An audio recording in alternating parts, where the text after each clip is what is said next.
Donc voilà le tuto pour l'installation de la machine virtuelle Ubuntu. Donc première chose qu'on va faire, c'est qu'on va démarrer VirtualBox. Vous avez vu dans le coin, j'ai un timer qui nous dit combien de temps va s'écouler.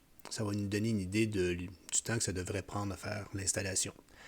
Donc je crée une nouvelle machine, je fais New. Je lui donne un nom qui peut être n'importe quoi. Disons test, c'est bien. Je choisis le type de système d'exploitation, Linux, en particulier Ubuntu 64, pour installer la version 64 bits. Et je fais suivant. Pour la mémoire, je vais lui mettre, disons, 8 gigaoctets. Pourquoi pas. Je vais créer le disque de la machine, le disque virtuel. Par défaut, oui, dynamique par défaut. Donc, il ne réservera pas le 10 GB d'un coup, il va le faire croître au fur et à mesure qu'on va en avoir besoin. Oui, 10, c'est beau. Voilà, ma machine est créée avec un disque de 10 GB et 8 GB de mémoire vive. Quand je vais démarrer ma machine pour la première fois, évidemment, il n'y a pas de système d'exploitation, il va me demander de booter avec un ISO. Donc, je vais choisir un ISO de Ubuntu. Donc, normalement, vous avez dû télécharger la version 20.04.1 ou .2. Moi, c'est la .1 que j'ai. Donc, je vais choisir le ISO. Ah non, c'est un .2, pardon. Et je vais le choisir. Donc, j'ai mon disque de démarrage. Je fais Start. Et j'attends.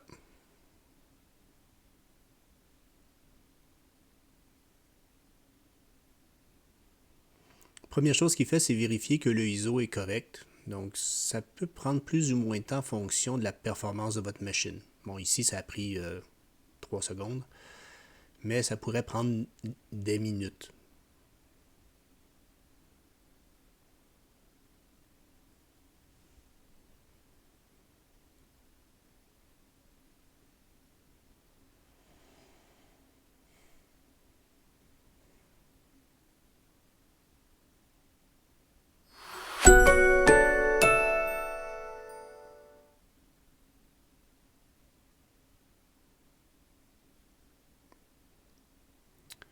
Voilà, on va installer Ubuntu. Donc, on choisit Installer.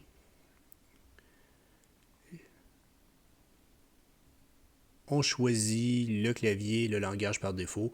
Moi, je vais le laisser tout simplement à anglais US, ce qui est le défaut de l'installation. On fait le défaut pour l'installation aussi, donc on fait une installation normale avec téléchargement des mises à jour.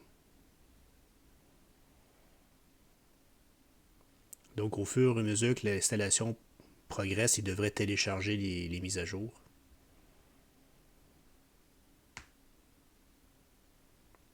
Donc ici, il me demande de est-ce que j'efface le disque. Il s'agit du disque virtuel, donc il n'y a pas de problème, on peut l'installer.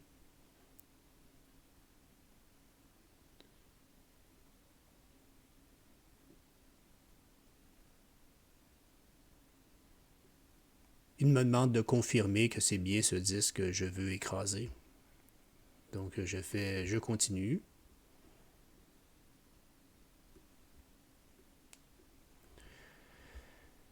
On a quelques questions à répondre, comme par exemple le fuseau horaire. Donc même si ça affiche Toronto, c'est bien notre fuseau horaire. On continue. Bon, ici, vous rentrez vos informations, le nom de votre nom, le nom de la machine. Vous choisissez un mot de passe, plus fort que 1, 2, 3, 4, 5, de préférence. Mais pour les besoins de la démonstration, j'ai pris 1, 2, 3, 4, 5. Ce que vous ne devriez jamais faire.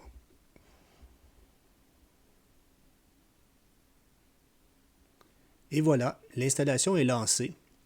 Et là, si vous regardez l'horloge, vous allez voir qu'elle va se mettre à avancer très rapidement jusqu'à ce qu'on arrive à la prochaine étape.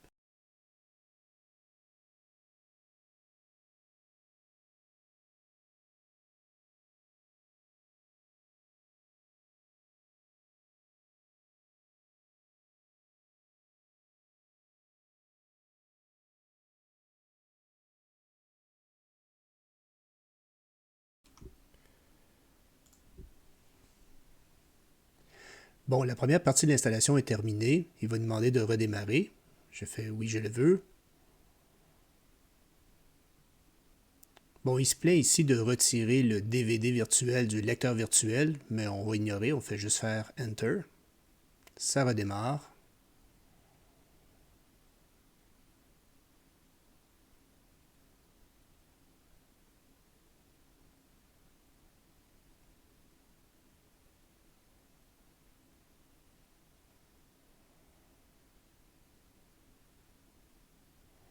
Bon, maintenant je me log.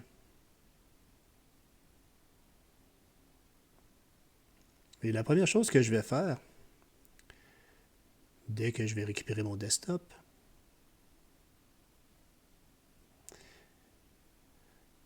c'est d'essayer de me débarrasser du guide d'introduction. Donc je fais oui, oui, oui, suivant, suivant, suivant.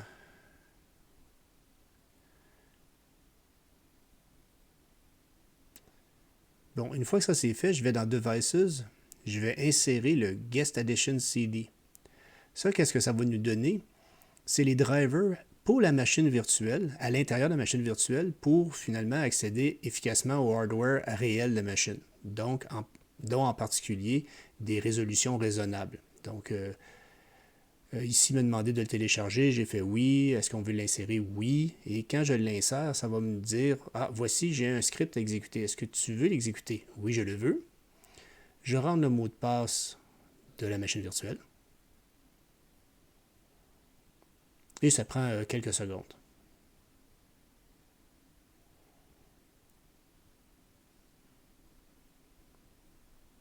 Et voilà, c'est fait. Donc je fais Enter pour fermer la fenêtre.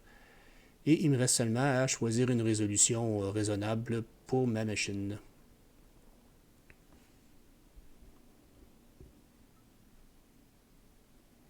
Donc disons 1920 par 1440. Et voilà, ça me donne une résolution travaillable. Bon, la prochaine chose qu'il va nous rester à faire, c'est de lancer la mise à jour. Donc je préfère faire-le plus tard. Mais c'est peut-être plus judicieux dès le début de faire installer maintenant. Et là, qu'est-ce que ça va faire? C'est que ça va vraiment mettre mon système complètement à jour. Encore une fois, je rentre mon mot de passe.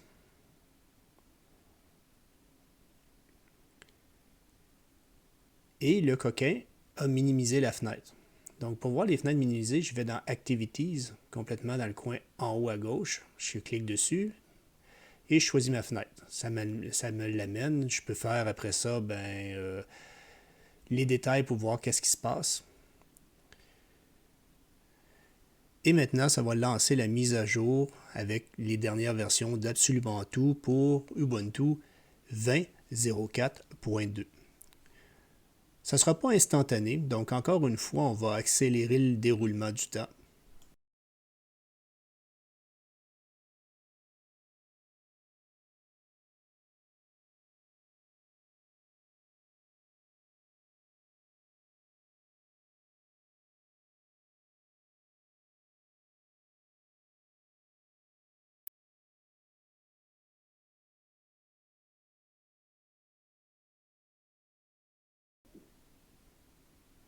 Et voilà, on a enfin terminé, donc on fait redémarrer maintenant.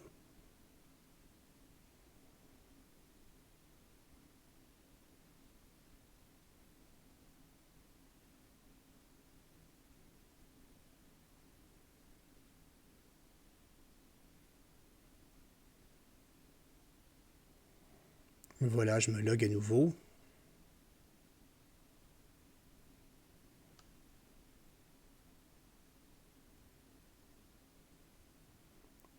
Bon, maintenant, je peux choisir définitivement ma résolution. Je devrais être capable de s'en rappeler la prochaine fois.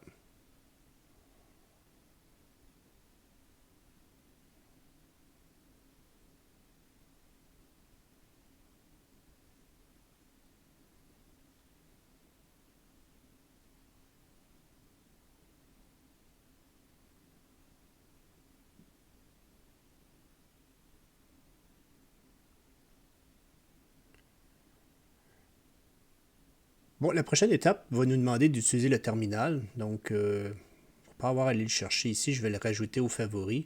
Et je vais en profiter pour faire un peu le ménage, enlever toutes les choses qui nous servent absolument à rien pour l'instant.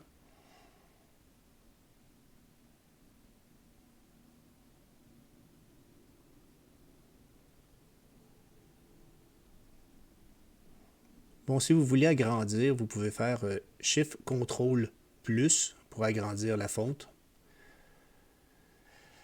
Bon, les prochaines commandes qu'on va utiliser, c'est les commandes de mise à jour. Donc, sudo apt get update va aller chercher le détail des mises à jour. Donc, vous rentrez votre mot de passe.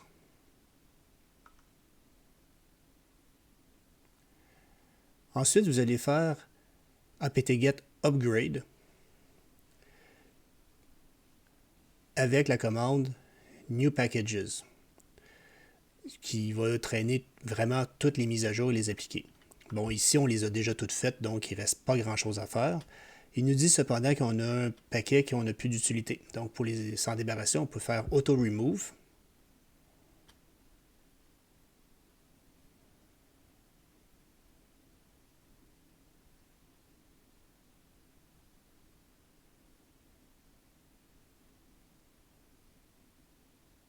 Et voilà, c'est fait. Notre machine est complètement mise à jour. Maintenant, il nous reste à installer l'essentiel, c'est-à-dire le compilateur, Make, le linker et tous les autres outils. Heureusement pour nous, c'est pas trop compliqué. Dans leur grande mansuétude, ils ont décidé de nous faire un seul paquet qui s'appelle Build Essentials, Build Essential au singulier.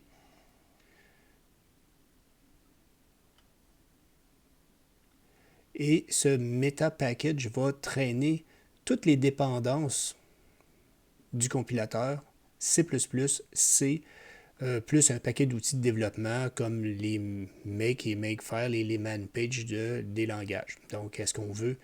Oui, je le veux.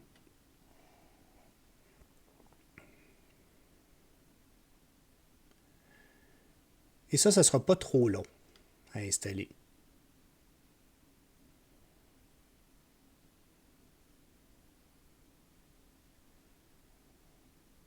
C'est pas instantané non plus, mais c'est pas très long.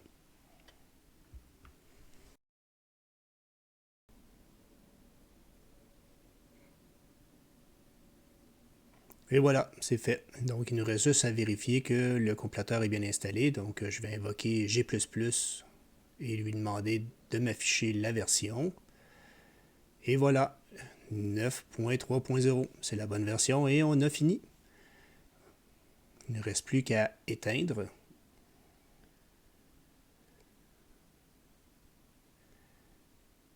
Et on est prêt pour travailler.